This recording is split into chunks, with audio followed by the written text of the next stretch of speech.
O mais apavorante dessa história é que quando ele chegou na minha casa, tinha alguns momentos assim que ele ficava tremendinho, tremendinho, sabe? E a moça que me falou, ai, de vez em quando ele fica tremendo, mas não é nada, tá tudo certo. Coisa assim, eu não me lembro direito, porque agora já faz tempo. Só que a gente descobriu na veterinária que o Thor, ele não tem uma lesão na coluna. Ele tinha problema nas perninhas mesmo. Então toda essa região, ele sente, ele sente dor. As perninhas ele sente bem reduzido, não tem, assim, a gente pode estimular, ele sente, mas é muito pouco. E o rabinho ele mexe assim por um estímulo assim, mais de emoção, assim, né, excitação. Aí ele mexe o rabinho, mas ele não tem controle sobre aquilo. Só que ela me falou que ele já tinha ido lá e ele teve até bicheira. Aí o meu coração, né, eu sou toda emotiva, eu sou toda, né, eu fiquei muito mal, assim, eu fiquei realmente muito mal. Aí a gente foi viajar com ele, eu ia ficar com ele uns 15 dias, a gente foi viajar com ele e quando a gente tava voltando da viagem eu fiquei jogando pro meu marido, né.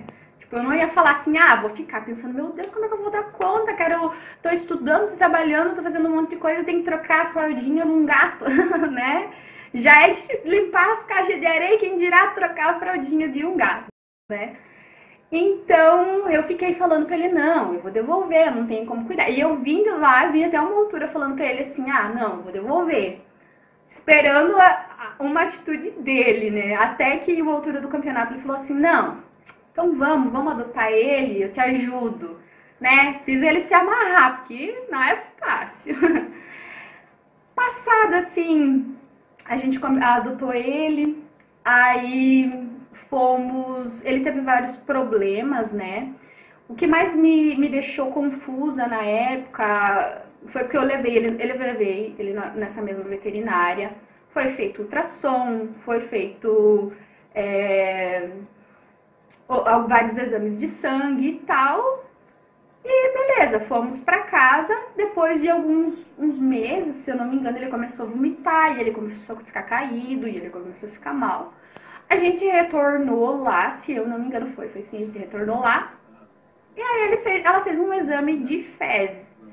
E ele estava com uma carga parasitária, estava com vermes, né? Ele estava com muito vermes. E hoje eu, como estudante, hoje que eu já tenho uma noção, eu fiquei pensando assim, mas peraí. O básico, eu acho que o básico de qualquer animal é vermifugação periódica e vacina.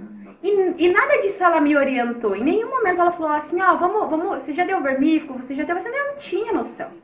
Não tinha, confesso pra vocês que eu não tinha. Mas a gente vai no veterinário para isso, né? Para que eles nos orientem. E ela não me orientou e eu fiquei assim fiquei sem informação. Aí depois começou a passar, ele naquele tempo, ele fazia o cocô na fraldinha e a gente trocava aquela fraldinha e ele ficava todo sujo e ele assava um pouco e era horrível, confesso pra vocês. Principalmente quando ele começou a crescer e eu acho que assim, o gato ele não gosta de ficar sujo. Já é horrível você vestir uma roupinha, eu acho que é totalmente desconfortável e estressante pra ele. Aí eu tava colocando na época uma fralda, mais uma roupinha por cima. Ele ficava com fezes e xixi ali e ele sentia aquele cheiro. Tanto que a gente sabia que era hora de trocar a fralda quando ele começava a mordiscar assim a fraldinha, querendo tirar. E eu não estava muito satisfeito com aquilo, mas enfim, ele estava ali, estava tudo certo. Com o passar dos meses, ele começou a constipar. Quando ele começou a constipar, a gente levou ele novamente para a veterinária nos mandou dar a ração gastrointestinal. Outra coisa terrível que a gente teve que passar. Porque eu tinha outros gatos, eu era acostumada a deixar a ração à disposição, né? Eu saía de casa, trabalhava, meu esposo também saía de casa, trabalhava. E não tinha, assim, como a gente fazer muito diferente. Aí eu tive que começar a dar ração gastrointestinal para ele, sem necessidade, porque ele não tinha um problema gastrointestinal, tá? Tudo bem. Comecei a dar a ração, então o que eu fazia? Eu trocava ele e logo em seguida dava ração para os outros não virem comer. Em parte, partes, ajudou porque ele acabou associando o momento da troca com uma coisa boa. Então ele começou a tolerar mais aquela movimentação e manipulação dele. Se bem que ele era pequeno, era um pouquinho mais fácil. Mesmo assim, ele sempre foi muito bravo, até porque ele sentia dor daquela região, ele sentiu muita dor até ele chegar na minha casa. Foram 4 meses que pra ele deve ter sido, assim, os 4 meses mais longos da vida deles, né? Tadinho. Enfim, aí ele começou a constipar, começou a ter problema e a gente começou a fazer a lavagem intestinal. Aí dava um período, ia lá e fazia aquela lavagem intestinal e eu comecei a ficar com uma pulguinha atrás da orelha. Eu disse, calma, peraí. Mas eu vou ter que fazer isso pro resto da vida dele? E eu questionava e eu estava incomodada com aquela situação, não estava feliz com aquela situação, né? Pensava assim, é muito estressante, e a flora intestinal dele, como é que vai ficar se a gente ficar fazendo essa manipulação com tanta frequência dessa maneira? Enfim, eu comecei a ficar muito ansiosa e fiquei pensando muito sobre isso, até que um dia, conversando com a minha mãe, assim, como ela era da área da saúde, ela falou assim, mas isso acontece com o cadeirante, quando o cadeirante, né, tem o problema de ficar na cadeira de rodas, ele começa a constipar também. Aí me deu uma luz. Eu disse, tá, pera, mas então tá. Então eu vou estudar um pouquinho a respeito. E comecei a entender que sem o movimento das pernas, não fortalece a musculatura aqui da parte abdominal, né? Nem no ser humano, nem nos animais. Então, aquela forcinha que a gente faz para ajudar a expelir o que tiver que expelir, até uma contração das pernas, quando você vê o animalzinho de vocês fazendo o número 2, vocês vão ver que eles fazem uma contraçãozinha. E ele não podia fazer isso porque ele não tinha aquela movimentação das pernas, né? Então, eu disse, tá, mas então a gente precisa pensar em alguma coisa. Na época eu também não tive orientação, hoje a gente sabe que a acupuntura ajuda muito nisso, sabe? Até talvez se fosse feita a acupuntura nele desde pequenininho, ele teria...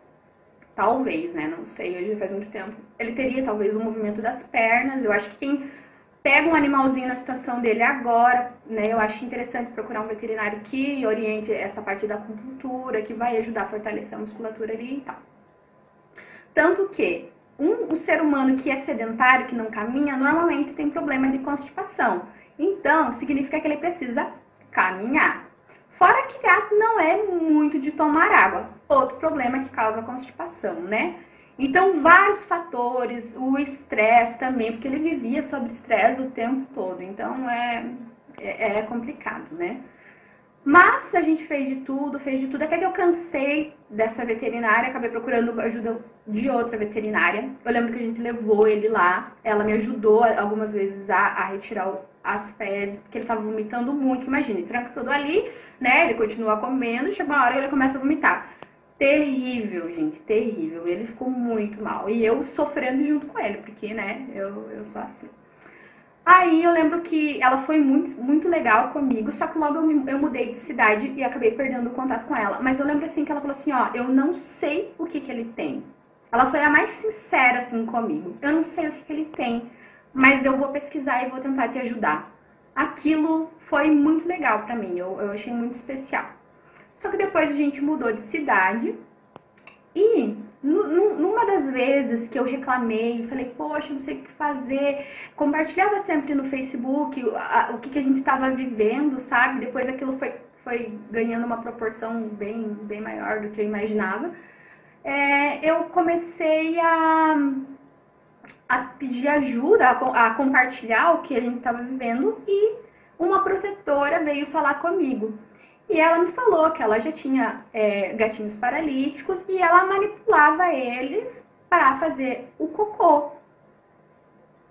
Aí eu disse, então me ensine, me mostre como que você faz para tirar esse cocô. A gente fez uma videoconferência, ela me mostrou lá e tal. Eu confesso pra vocês que eu expliquei pro meu marido o que ela tinha me ensinado, só que, gente, eu não consegui.